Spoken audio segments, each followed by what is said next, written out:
एक बहुत बड़ी बात है। एक शायर ने कहा है, मैं सुनाता हूं आपको एक शायरी, बहुत अच्छी शायरी है।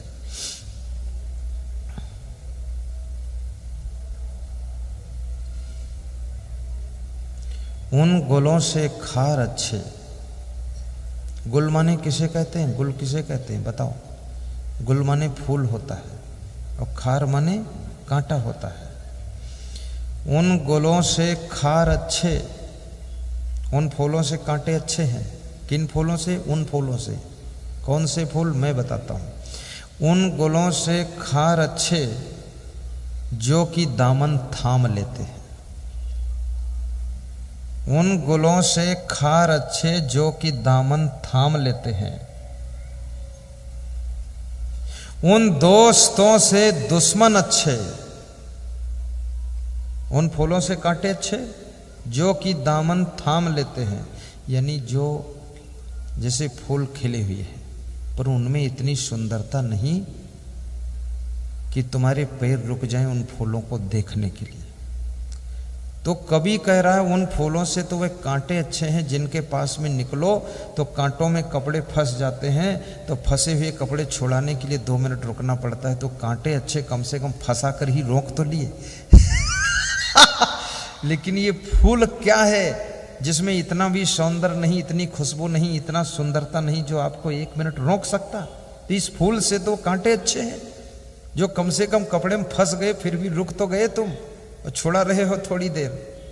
तो उन फूलों से कांटे अच्छे जो कि दामन थाम लेते हैं। उन दोस्तों से दुश्मन अच्छे जो कि जल कर भी तो नाम लेते हैं, जल कर भी तो नाम लेते हैं। वो निकट्ठू दोस्त किस काम के जो कभी याद भी ना करे, उनसे तो वे दुश्मन अच्छे हैं। तुमसे जलते जरूर हैं लेकिन नाम तो तुम्हारा ही लेते हैं।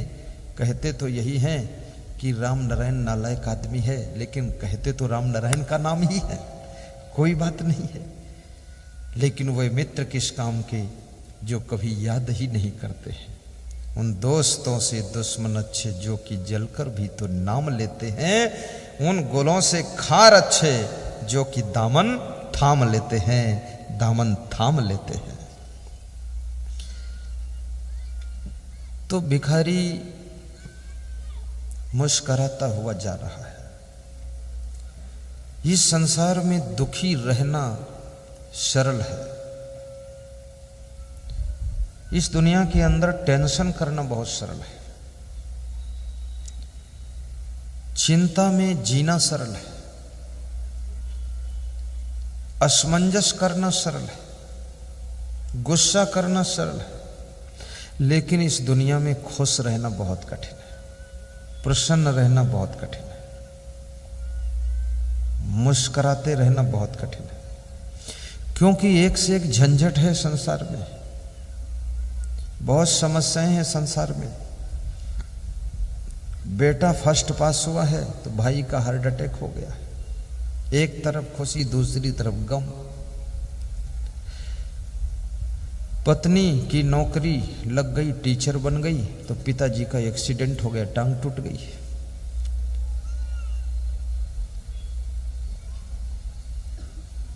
समस्याएं तुम्हारे जीवन को चारों तरफ से घेरती है।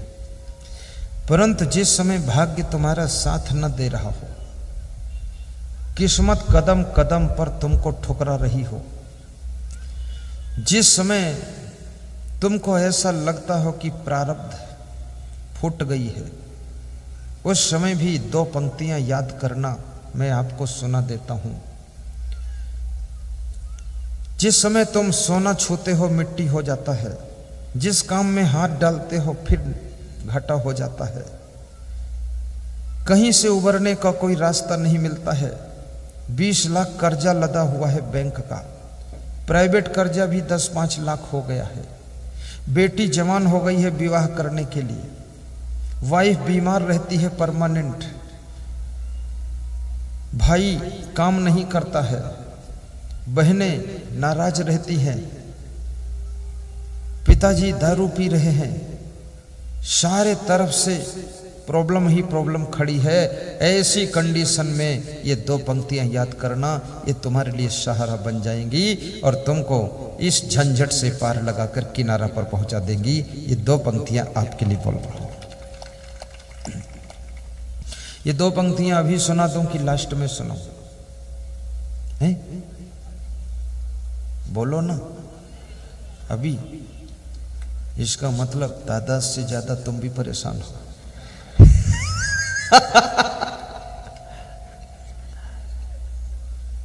इसमें तो कुछ पूछना ही नहीं, हो ही सभी है।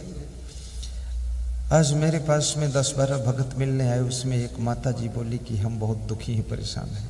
तो हमने कहा माता जी तुम दुखी हो, तुमने कह दिया मुझसे सभी दुखी है, ये संसार में सब दुखी ही है, लेकिन कहने की हिम्मत सबकी नहीं होती, तुमने कह दिया है। तो बोले आशीर्वाद दो। तो हमने कहा चिंता न करो, धीरे धीरे दुख सहने की प्रैक्टिस हो जाएगी, तो 2-3 साल बाद तुम कहोगी हम सुखी हैं। सब संसार में यही हाल है। तो 2 पंक्तियां सुनाता हूं, उनको याद कर लिया करो जब किस्मत साथ न देती हो, बेटा कहना न मानता हो।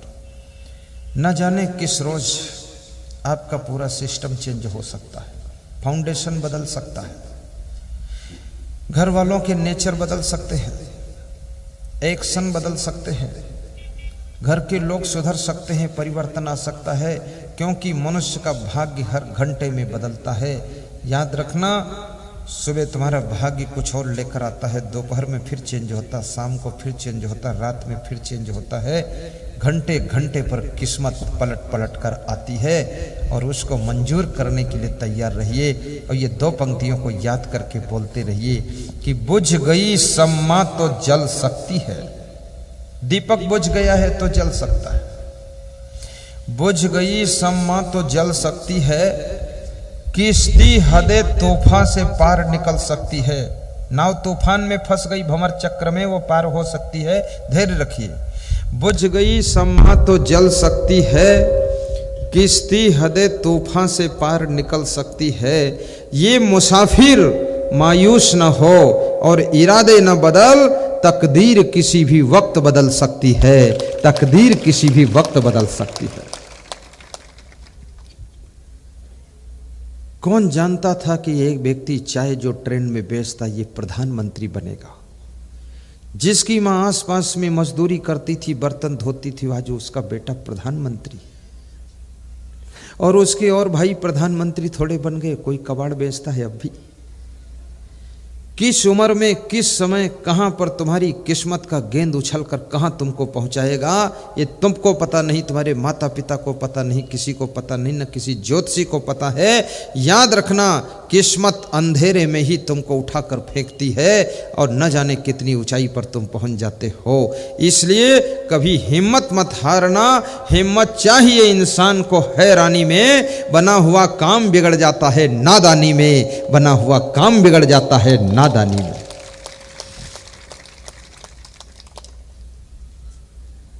धीरज धर्म मित्र अरु नारी, आपतकाल परखिए चारी। धीरज धर्म मित्र अरु नारी, ये 4 चीजों की परीक्षा आपत्ति में होती है, संकट की घड़ियों में। ऐसे तो हर स्त्री कहती है कि हे पति देव तुम्हारे अलावा कोई नहीं, लेकिन जब पति संकट में हो, पति का धन भी खिसक गया हो, मान सम्मान खत्म हो गया हो, घर वालों ने भी छोड़ दिया हो, मकान भी न रह गया हो, झुग्गी झोपड़ी में रह रहा हो, उस समय जो नारी अपने पति व्रत धर्म को निभाते हुए अपने पति का साथ नहीं छोड़ती है, उसी नारी को धर्म पत्नी कहा जाता है और भारतीय संस्कृति से विभूषित वो नारी है।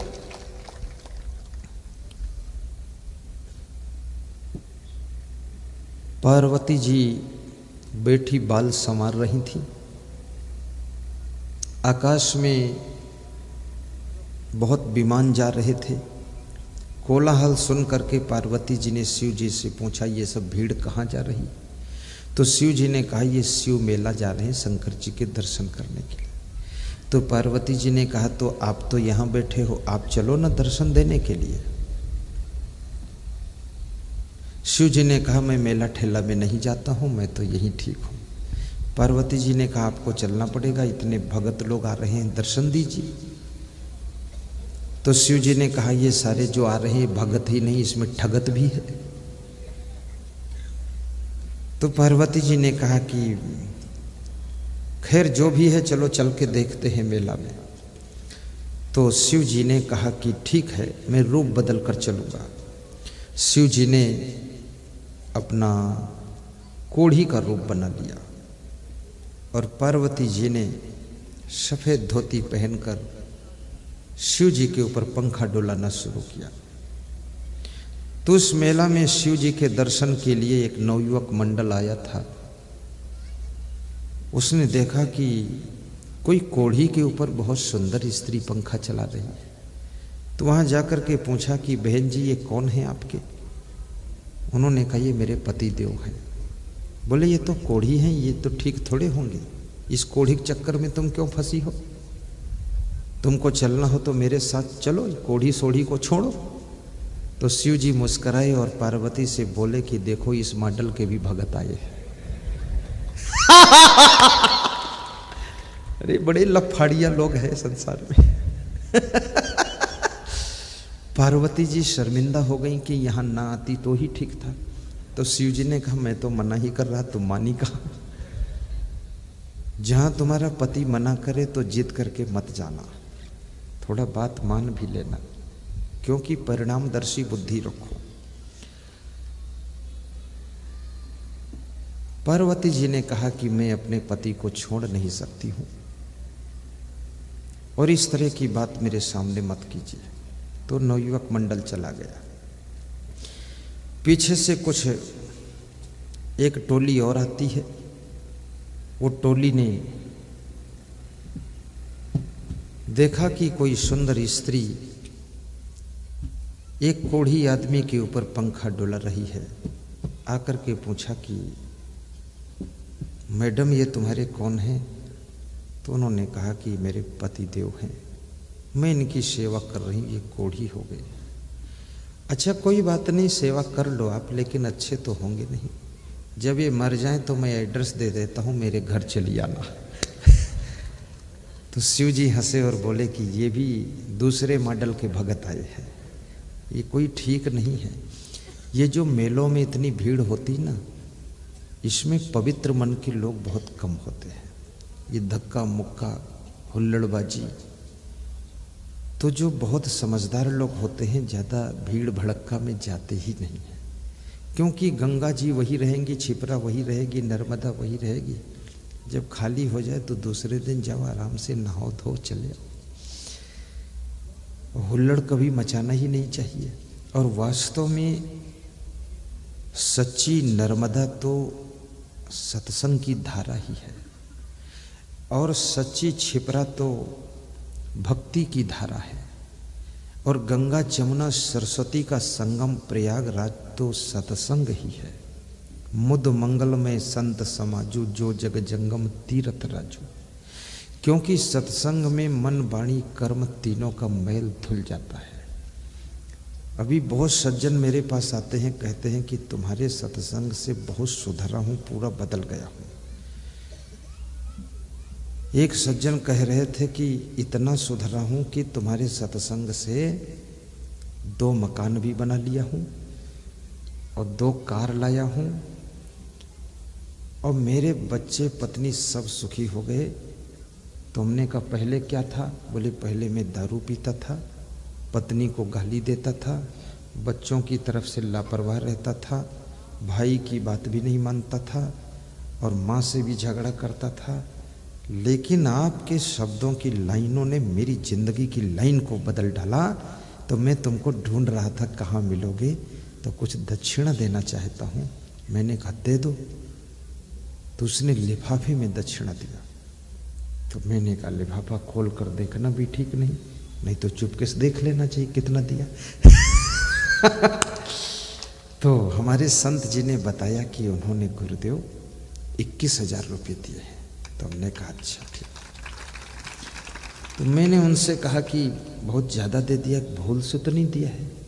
बोले भूल से नहीं दिया हूँ, 1,21,000 देने का मन है, पर एक ही सभी दिया हूँ, 1 लाख और दूंगा, क्योंकि हमारे 50 लाख की बचत हुई है तुम्हारे प्रवचन के कारण, इसलिए थोड़ा दान देना जरूरी है, जरूरी है। तो मैं आपको सुना रहा था कि वो भिखारी मुस्कराता हुआ जा रहा है। भिखारी को आगे से एक लेडीज मिलती है, वो पूछती है कि क्या मेरे घर पर भीख मांगने गए थे? बोले मुझे क्या पता तेरा घर कहाँ है। बोले वो है ना पीली कोठी। बोले हाँ हाँ गया था। तो बोले भीख मिली कि नहीं मिली? बोले भीख नहीं मिली। तो क्या मिला? बोले अपमान मिला। तो क्या कहा बहू ने? बोले उसने कहा जाओ जाओ यहाँ भीख नहीं मिलेगी, टाइम पास मत करो। तो मैं चल दिया। मना कर दिया ना बहू ने, वो कौन होती मना करने वाली, चलो तुम मेरे साथ। तो भिखारी को खुशी हो गई कि सासू बहुत अच्छी क्वालिटी की है, कुछ देगी। तो भिखारी वापस लौट आया, और भिखारी जब आया द्वार पर तो सासू ने बहू को बुलाया कि बहू इधर आओ, ये भिखारी अभी आया था, तुमने मना किया? बोले हाँ सासू जी मैंने मना कर दिया इनको कि भीख यहाँ नहीं मिलेगी। बोले तुमने क्यों मना किया? मना भी करूंगी तो मैं करूंगी, मैं सासू हूं, तुम कौन मना करने वाली होती हो? तो सासू ने भिखारी से कहा कि भिखारी सुन ले, इस द्वार पर तुझे 7 जन्म तक भीख नहीं मिलेगी, जाओ यहां से तुम। तो भिखारी और जोर से हंसने लगा कि ये तो लफड़ा अच्छा रहा, मैं सोचा कुछ दिलाएगी, ये तो और मना करने लाई।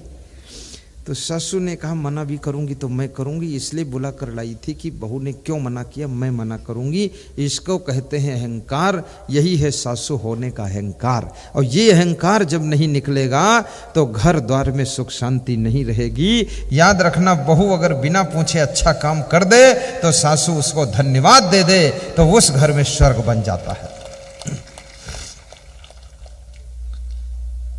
घर ही में तीर्थ बनैबै, मंदिर हम काहे को जैबै।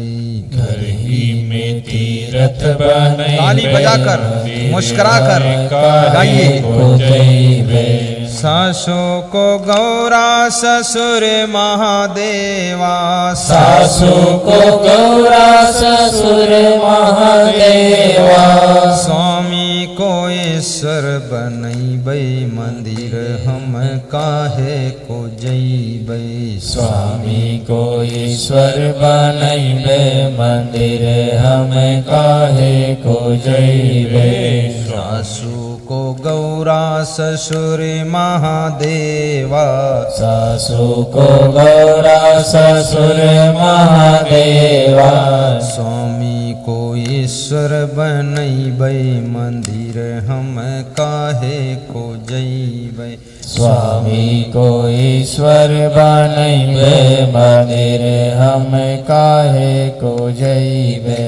घर ही में तीर्थ बनैबै, मंदिर हम काहे को जैबै। सज्जनों और देवियों, सासू को गौरा ससुर महादेवा, लगभग हर नारी को एक दिन सासू बनना पड़ता है, और सासू बनने की खुशी निराली होती है। जिसको सासू बनने का समय आता है उसका मन बहुत खुश होता है। क्यों खुश होता है? क्योंकि उसके घर में लाड़ी आने वाली है। इसलिए लाड़ी को ये सोचना चाहिए कि तुम्हारे आने के इंतज़ार में सासू बनने की उम्मीदवार जो है महिला बहुत खुश है। तो जब उसको तुम आकर सासू बना देना तो बहुत और खुश हो जाएगी। फिर उस सासू को प्रेम प्यार से रखना तो सासू बहुत प्रसन्न होगी। तो हर लाड़ी को चाहिए कि अपनी सासू को खुश रखे, सासू को दुख न दे। कितने घरों में सासू लाड़ी को बहुत सताती है, ताड़ना देती है और हर बात में नोक झोंक निकालती है। तो लाड़ी जो है बहुत परेशान हो जाती। लाड़ी सोचती क्या मैं पूरा बेवकूफ़ हूँ, बार बार बताती, लेकिन पूरा बेवकूफ़ नहीं, पर थोड़ा बेवकूफ़ तो जरूर होगी। पर बेवकूफ़ हो न हो, परंतु सासू अगर समझाए तो प्रेम से सुन लेना, और लाड़ी से कोई गलती हो जाए तो उसको माफ़ कर देना, क्षमा कर देना, क्योंकि तुम्हारे घर के वंशज को चलाने वाली लाड़ी ही है। नहीं तो तुम्हारा वंश कैसे चलेगा, ये सृष्टि कैसे चलेगी।